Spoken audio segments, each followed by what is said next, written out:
తన భర్త తనకి కావాలంటూ మిస్ వైజాగ్ ఆందోళన. విడాకులు ఇవ్వకుండా మరో స్త్రీని పెళ్లి చేసుకుని కాపురం చేస్తున్న భర్తను రెడ్ హ్యాండెడ్గా పట్టుకున్న నక్షత్ర.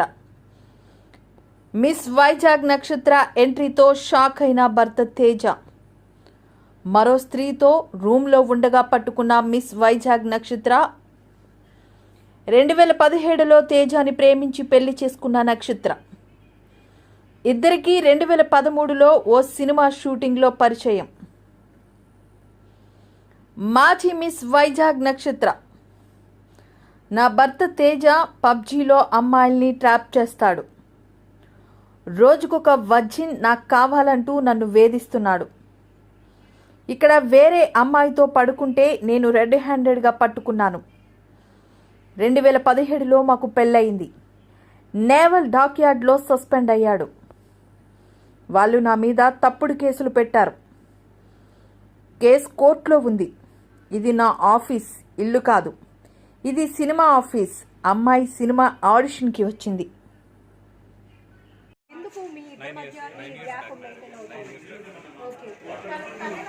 సో పాప కూడా నాకు పుట్టిన పాప కాదు, 2 చిక్కలు లోపలికి వెళ్తే ఎవరికైనా పిల్లలు పుట్టేస్తారు అనే ఆడియో మీద కాదు.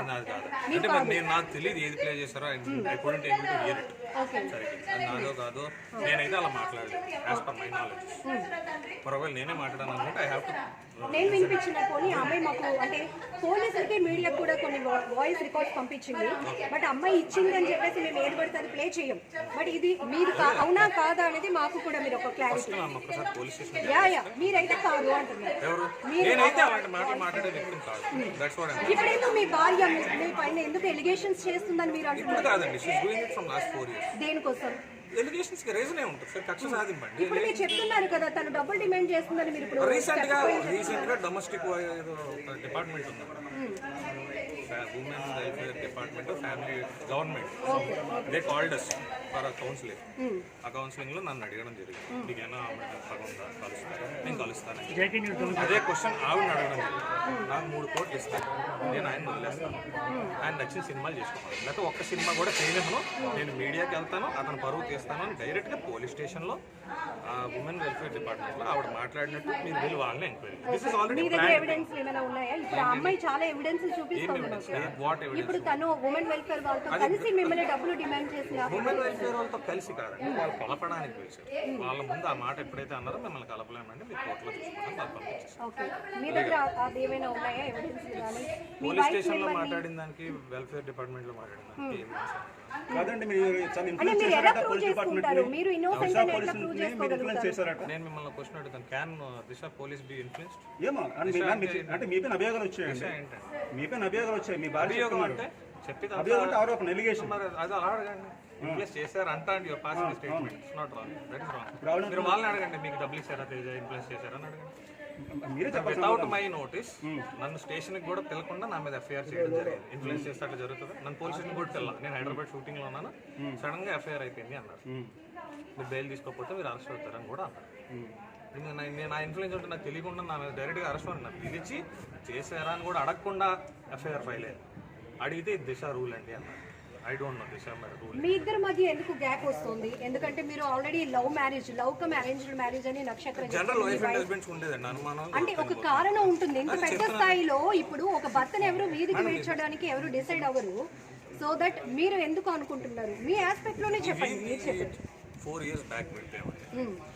4 years విడిపోయిన 3వ నెలలోనే ఇదే దిశ పోలీస్ స్టేషన్ కౌన్సిలింగ్ చేసి కలపడానికి వస్తే అప్పుడు ఆవిడన్న మొట్టమొదటి మాట, ఇతను సినిమాలు మానేయకపోతే నేను అన్ని న్యూస్ ఛానల్స్ని పిలిచి అతను అన్పాపులర్ చేస్తాను, అప్పుడు ఎలా సినిమా చేస్తాడో చూస్తాను. ఇది డైరెక్ట్గా దిశ స్టేషన్లో ఏసీపీ ముందు, సీఎం ముందు ఆవిడ మాట్లాడు. ఆ తర్వాత ఈ 4 years నుంచి ఆవిడ మాట్లాడుతున్న మాటలు ఇదే ఇప్పుడు చేసి. అంటే మీరు మ్యారేజ్ కు ముందు నుంచి కూడా మీరు సినీ ఫీల్డ్ లో ఉన్నారని ఆమెకు తెలుసని, ఆమె కూడా ఒక ఆడిషన్ లో వచ్చినప్పుడే ఆడిషన్ కాదండి, చెప్పాను.